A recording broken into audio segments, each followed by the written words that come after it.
BBC Sounds. Music, radio, podcast. It is 8 o'clock on the 26th of July. This is Sunday Supplement, our weekly look at the people and politics of Wales and beyond. Bore da, I'm James Williams.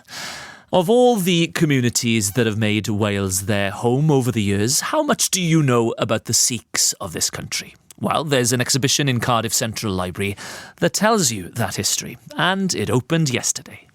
I think it's really important to kind of show representation of religion that people might not be as aware of as other religions. And I think it's just nice to kind of showcase something about yourself that you might not speak about in other areas of your life. We do a lot of seva, so that's where you help the community, and that's a big part of our religion, is helping the community. So we give out Indian sweets, we have a lot of historical things, because seva is a big part of Sikhism. It's a huge part. We like to help the people regardless of needing anything in return, so that's a big part of our event today. Now, the exhibition is the passion project of my next guest, Harry Singh. Bore da, good morning. Good morning. Thank you for joining us. And this is personal, isn't it? You've got a personal history when it comes to the Sikhs in Wales. Most definitely, yeah. And thank you very much for having me. Basically, I started this exhibition after finding quite a few photographs of my grandfather. And he was one of the first Sikhs to come and settle in Wales. When did he do that then? Tell me a bit about his story. He would have settled here in the 50s. He came here as a travelling salesperson, and he would travel through the valleys selling things like textiles, fragrances, etc. Okay, and where did he come from originally? Where was he born? Originally from Amritsar in Punjab. Okay, I've been there actually, yeah. On the beautiful border place. of Pakistan, yeah? Correct, yeah. Yeah, they do this interesting sort of military dance every day, don't they, between the Indian and Pakistani military. So yeah, it's quite the sight if you're ever in the area. So I've seen that with my own eyes. So he came from that area with the view of going to Wales? Originally they would have travelled here, worked and then gone back. But when they were here in Wales, I think they liked it so much because of the greenery and the people were really nice to them, they said. So they decided to settle here. And obviously there was more job prospects here as well. And was he and his family the only ones, or were there a group of people? You know, what is the sort of broader history then? Was it the odd family moving here and then others came, or was there more of a movement than that? Yeah, there was a handful of people who were with him, including his younger brother and a few cousins. And initially they purchased a small 2-bedroomed terraced property which they would use for things like prayers and to meet socially, etc. And then from there it evolved. They purchased a property next door as the congregation and the Sikh community grew. And then they outgrew that. So in the 80s they had a purpose-built Gurdwara, which is a Sikh temple.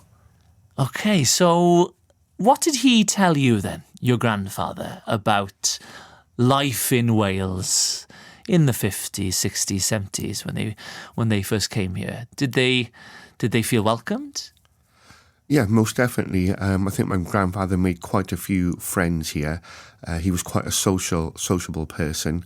And most definitely, I think it was a mixture of the greenery that was around, as well as the job prospects, and obviously having friendly neighbours as well who would sort of help and support as well. Okay, so your family has deep roots now here in Wales. How big is the Sikh community? Is it just in Cardiff? Is it across the country? Oh no, definitely. The Sikh community is everywhere, especially after Punjab. There's quite a few different places within Wales, but the main bulk of the people would be in Cardiff, the capital city. Okay, and how big a population are we talking about? I'd still say we are the minority in the minority. It's still quite a niche community, but the Sikh community do quite a lot for the wider community. But I don't feel they're represented as much. Hence, this was another reason for this exhibition to go up. Why do you think that is? Because, as I was saying at the start, maybe we know more about, I don't know, the Somali or the Yemeni or the Norwegian or the Italian communities in Wales, but maybe not as much about the Sikhs? I would say a lot of it is because I find Sikh people to be quite humble myself. So they don't really boast about what they're doing or what they've done. A lot of things we do, including things like seva, which is selfless helping of other people. We don't really broadcast in and say, oh, look, I've helped this person or I've done this. So a lot of the work they've done is kind of quietly in the background, but it's still very impactful. So that's why, I'm assuming, Harry, you felt it was necessary to open this exhibition.